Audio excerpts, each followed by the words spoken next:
This webinar is hosted by the Canadian Institute for Cybersecurity at the University of New Brunswick. Today's presenter is Marzieh Jalal Abadi, a Postdoctoral Research Fellow at the Canadian Institute for Cybersecurity. Her most recent research focuses on cybersecurity risk assessment for developing machine learning algorithms for human behavior analysis for research and industrial organizations. Today's topic is cybersecurity risk assessment and metrics for IoT-based smart cities. And thanks, Marie. Good afternoon, everyone, and thanks for attending. I'm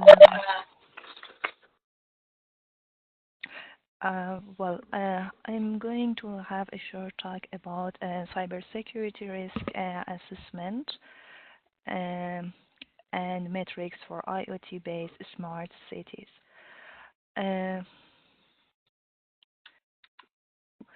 I will generally give a very brief explanation and description about origins and concepts of IoT and what's the motivation behind using that. Also, I will show some applications in IoT and the trends in 2018, following by the challenges in IoT, especially in technology, and if I want to highlight it, the issues that is currently we're dealing with it as in cybersecurity. Then I will have a very short description about cybersecurity risk landscapes, what is the situation now, and what are the issues in IoT. And finally, I will give detailed overview about risk assessments for IoT systems and also how we can manage the risk.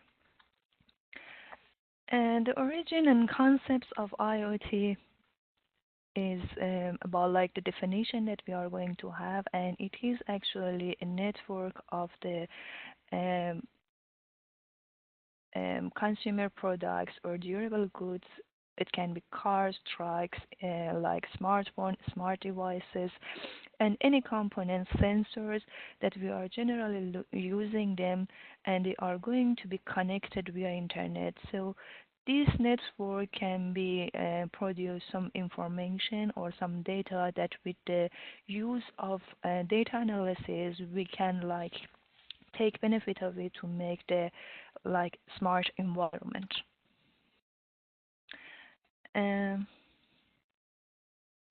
The motivation of using IoT is relied on the amount of usage that are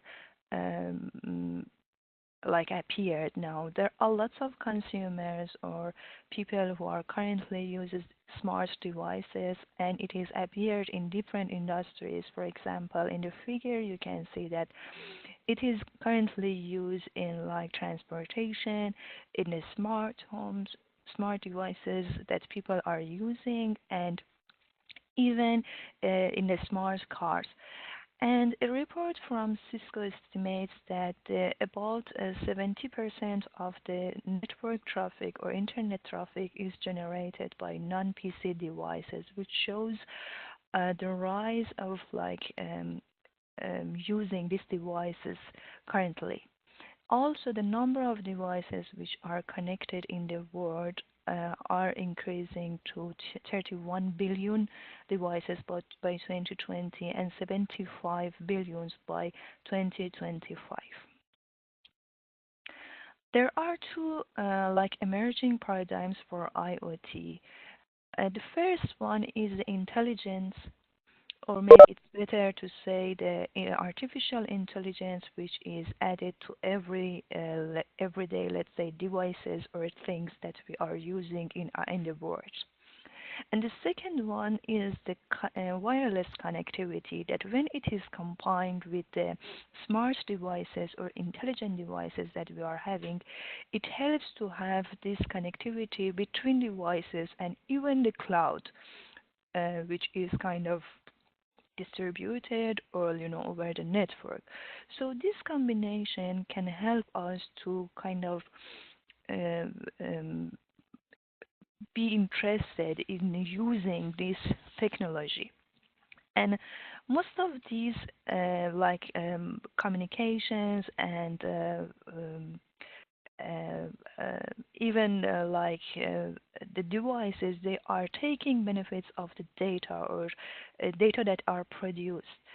So this data provides some valuable insights to the um, system, to the, let's say, the device which are connected, and it helps us to control or to monitor, to use it in different applications. In the other hand, if you, as you can see in this figure, we can see that there is an emerging interest in using internet and, as I said, smart devices in different, let's say, fields. For example, we can have internet of people, and in this figure, the dark color, or let's say the dark blue, shows the high market values, and the lighter one shows the mid market values. And as you can see, there is a high interest in the internet of people. So people are interested to use different devices such as tablets, computers, smart devices. So they are going to have a network of the people. On top of it, we have Internet of Things with IP addresses, which are actually the combination or the connection of the smart, let's say, sensors or um, objects which are communicating with each other, and they are trying to sharing data with the people. And also we have other sensors such as RFID, location system, or even wireless mesh sensor network, which are kind of providing other information. They can be used in industry, in government, or uh, not especially, or let's say not directly with the people, but they can be used in the other sectors, and people can take benefits of it. So all of this highlights the motivation of the, let's say, the using the motivation of the people for using IoT. There are different applications for IoT, and different industries are taking benefit of it. It can be used in healthcare, agriculture and climate, energy, for smart building, smart cities, urban planning, retail, education, and so far.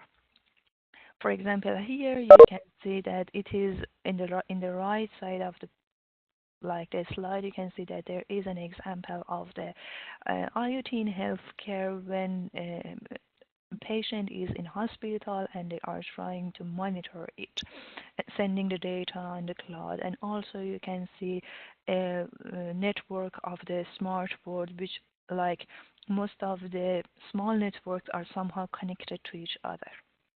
Okay, sorry. I think I missed one slide. Okay. And the trend, what's the trend actually in 2018? This information has been, this graph has been collected based on the IoT analytics, and this is the report for 2018. It shows the different, let's say, IoT segments or industry that are currently active, and the different colors, the red, gray, and dark blue, showing the different regions in the world that they are using this technology. And as you can see, smart city is the first segment which is used in most of the countries. So, and the trend shows that it is kind of increasing. So lots of countries, lots of people are interested to using to work on IoT in smart cities. The next one is connected industry and connected building and also connected cars. So it somehow shows that there is a large demand in working IoT, in using IoT in smart cities. However, there are some challenges in IoT that here I have categorized them in three groups.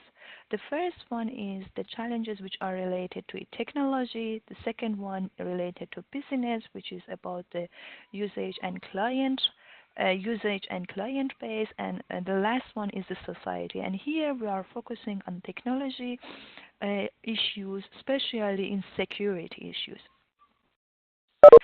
As you can see in this figure, there are different challenges for IoT, and it has been shown that like the severity of the problem for from 2016 to 18 in this figure. And in the last 3 years, security was the first issue that has been highlighted by IoT. And the rest, they are kind of in the similar level, let's say, but it shows that security is the main concern um, for let's say for IoT. To have a look at cybersecurity landscape, we know that there are different attacks or different cybersecurity issues, which some of them are publicly known, and we can address them. But there are lots of attacks which are not known, and they are kind of not discovered, not reported, and they have not even been classified. The um annual economic cost for cybersecurity is increasing and it's something about 1 trillion. And also, a recent analysis predict that there is a loss in fallout of cloud data center can result in something about $120 billion, which is a huge amount of money. The reason that I am highlighting this is that that IoT is very connected actually, or it is highly dependent, let's say, on in the cloud, and so the security in the cloud could be a very important issue or concern for IoT. So based on what we can see now is that most of the organization, they are kind of prepared for just fraction of actual security concerns. Um, and there are different attacks in critical infrastructures, and because now we are having them connected and they are going to be kind of network of IoT, we can see that these attacks could be more like vital, especially if it happens, for example, in let's say healthcare or in the field of energy. So here I have just reported a few, not actually recent, a few major issues and attacks which has been happened in critical infrastructure to highlight the security issue of the uh, in general and especially for IoT. So most of the cybersecurity programs, they have concerns, and these concerns can be somehow categorized in different, let's say, groups. Threat management, information risk management, infrastructure security, information protection, awareness, training, and education, communication and engagement, and governance can be some of these. That here we are going to focus on threat management and information risk management. By threat management, I mean an advanced management program which is trying to identify a threat in the very early stage of this, and it provides like an awareness based on the data that it is actually monitoring, and also making an accurate decision which is very time sensitive to mitigate the threat. For the information risk management, we try to identify the cyber risks and to focus on the technology or devices which are associated to that risk. So we need to analyze the risk, the risk of the devices or the systems, and to do some analysis related, for example, to dependency between different elements or components in IoT to manage the risk.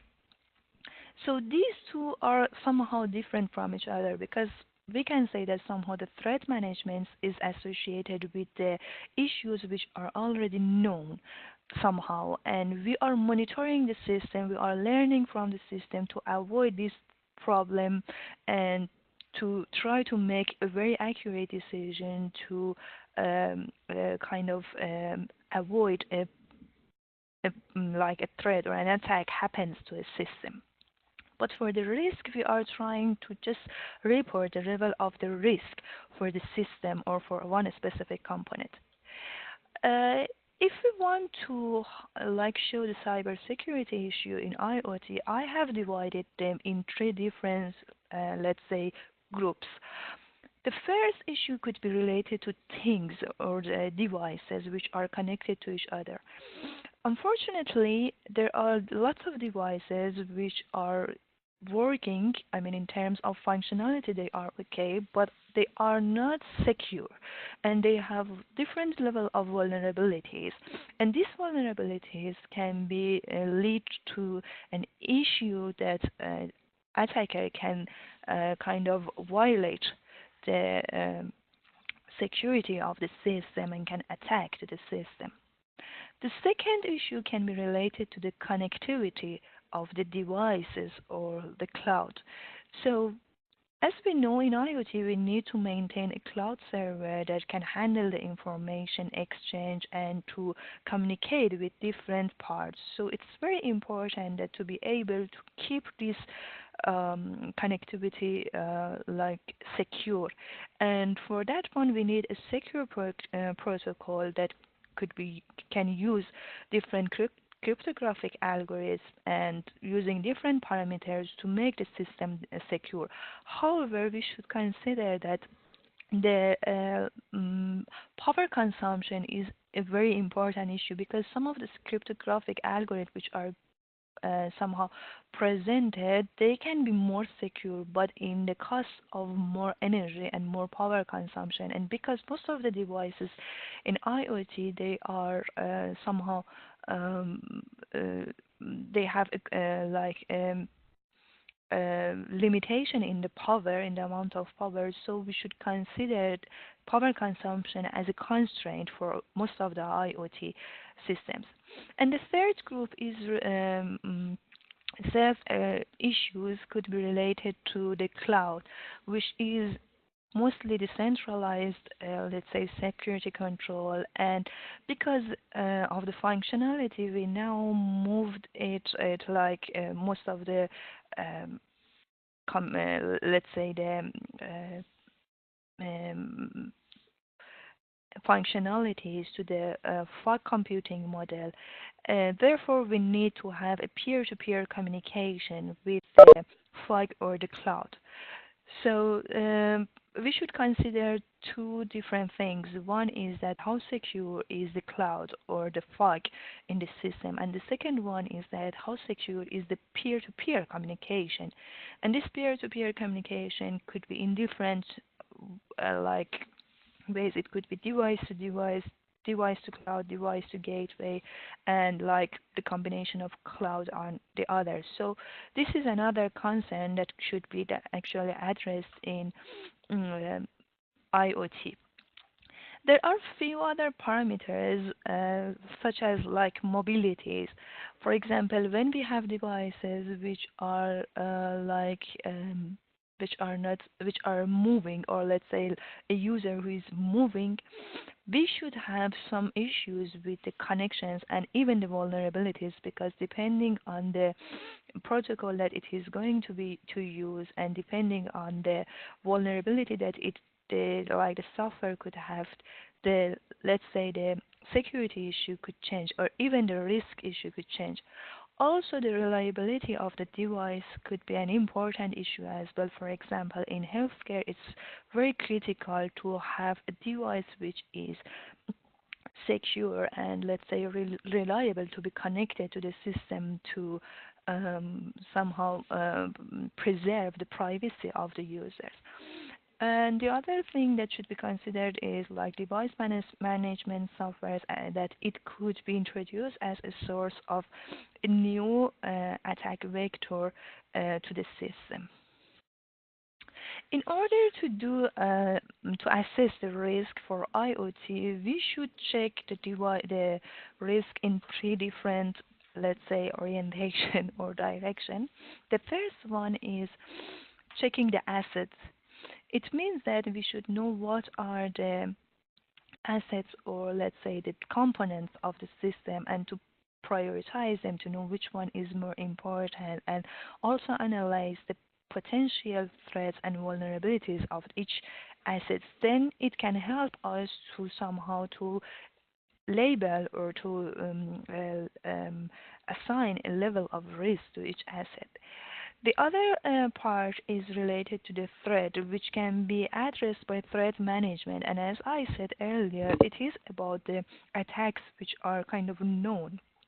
So they can be something like application-focused attacks or denial of service attack, or even an insider, let's say, attacker, which consciously or unconsciously to like do something that violates the security of the system. And the third one is related to the vulnerabilities which are appeared in the system, and they should be kind of addressed with the risk management. Based on the report which has been published by uh,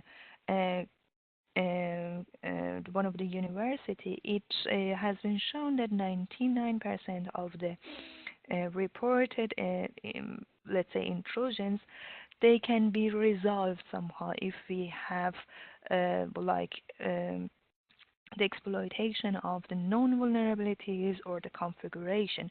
So they can be countermeasures that are available for the security issues. But what does it mean by vulnerability?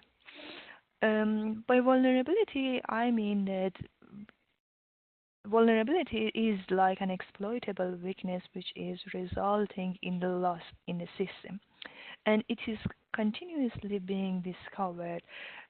So we need a technique that can automatically like discover or scan the vulnerability of the system to report them or to find the risk which is associated with them, and also to have a penetration test. If someone take advantage of the vulnerability, it means that it exploits it. So it's by exploiting a vulnerability, it's possible to kind of to attack to a system. Therefore, it is necessary to understand the cybersecurity assets and where this to understand like the cybersecurity assets to find out where they are like located. I mean physically and logically, and how they are connected with each other. We can categorize the vulnerabilities in four different types. It could be technical, it could be a vulnerability which is related to process, organizational, and emergent. So for the technical one, it is generally due to the errors which are in the design, implementation, um, placement, or configuration. And there are some examples for that, like coding error or open network port, or even lack of monitoring. For the processes, we can have like an error in operation that, for example, results in a failure to monitor logs. And for organizational, it means that we might have an error in management or decision making. So it could be something which is related to the lack of policies or awareness. And for emergent, it is due to the interactions between or changes in the environment. So it's kind of interoperability error, or it's, for example, related to implementing a new technology. So assuming that we have these four different vulnerabilities, um, we can associate each, let's say, device or software or each element in the system with a specific uh, risk which is related to the vulnerabilities and somehow reports a value for the level of the risk. To perform a risk management to address the security, we can perform it in three levels. The first level is that we need to have an end-to-end core security features that should be used in e-infrastructure and management.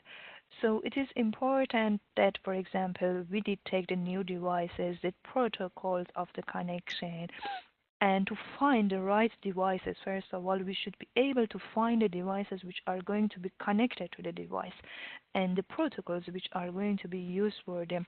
So in this case, we can find out that we can somehow label or identify the level of risk for each, let's say, component. The second one is system-wide confidence via security analysis and device management, which is generally vendor related to vendor management. So it needs to monitor and manage the device to find out what is the source of the data which is fed to the device or how the device is using this data. Also, we need to know the trust, the identity, privacy, protection, safety, and or security considerations for the system in general, and if there is any patch or upgrade available. And finally, we need to find the support for a secure decentralized system, which mainly related to the cloud and Fox. To conclude my talk, we generally know that IoT, has been already deployed widely, and it's the main issue for this one at the moment is security. So we need to have a scalable and practical solution that is using, let's say, big data management and analysis to uh, understand the security and the cybersecurity issues. We also need to have some policies which are related to the technology to um, find out the issues which are related to the security and the privacy. And also to accommodate IoT with existing practices, we should make sure that we are addressing the policies and standards. We are performing risk management frequently. We are checking the vulnerabilities of the system and to manage them. Also, awareness training and forensic could help us to decrease the level of the issues and concerns which are related to cybersecurity. Thank you very much.